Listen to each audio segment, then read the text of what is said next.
Start परिच्छेद। भारतातील चौथा हिस्सा जनता शहरात आहेत। तो शतकाअखेर तिसराच हिस्सा होऊन त्यानंतरच्या 10 वर्षात अर्धा बनेल।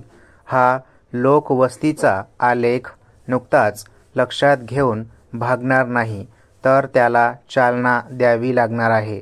आपल्याकडचे शहरीकरण फार वेगाने होत आहे व खेड्यापाड्यातील लोकांचे लोंढे शहराकडे व गावाकडे लोटत आहेत।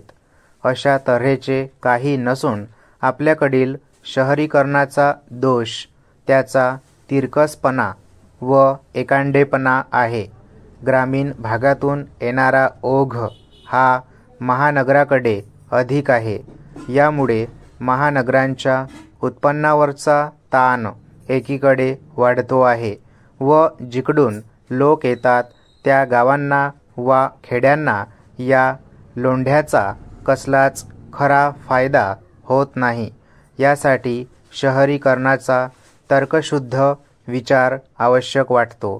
प्रत्येक जिल्ह्यात लहान व मोठ्या नगरांच्या वाढीकडे आपण लक्ष द्यावयास हवे, म्हणजे सभोवतालच्या खेड्यांच्या परिसरातील जनता तिकडे जाईल।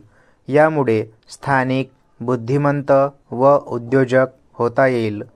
शहरीकरणाचे लाभ ग्रामीण भागास मिळतील आणि शहरे बंदिस्तपणातून मुक्त होतील।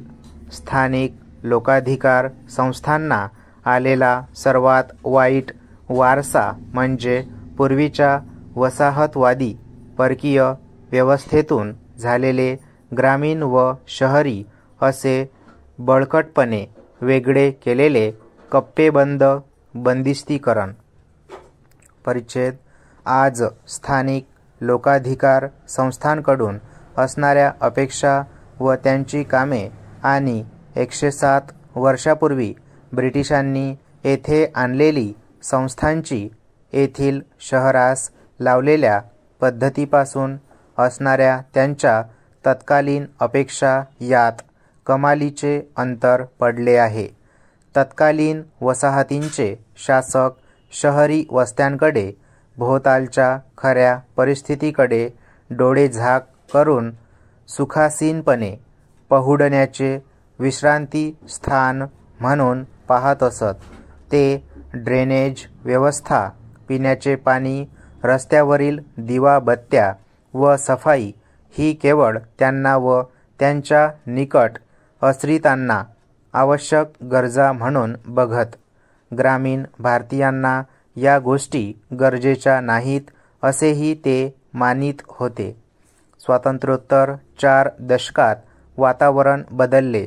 संपूर्ण नागरी वसाहतीला नागरी सोयी देणे बंधनकारक असले तरी उत्पन्नावरील व साधनसामग्रीवरील ताणाने ते नागरी लोकाधिकार संस्थांना शक्यतेच्या कोटीत आणता आलेले नाही आणि दुसऱ्या बाजूस ग्रामीण भागातील जनता अधिक नागरी सुविधा मागत आहे व तिचाही यात न्याय्य वाटा असल्याचे प्रतिपादन करून तो निश्चितच प्राप्त करून घेत आहे। स्वर्गीय पंडितजींनी वसाहतीचा वारसा म्हणून असणारी नागरी व ग्रामीण भागातील मोठी तफावत कमी करण्यासाठी पंचायती राज ही संकल्पना राबविली, तेव्हा त्यांना विकास कार्यातील महत्त्वपूर्ण संस्था संघटना अभिप्रेत होत्या।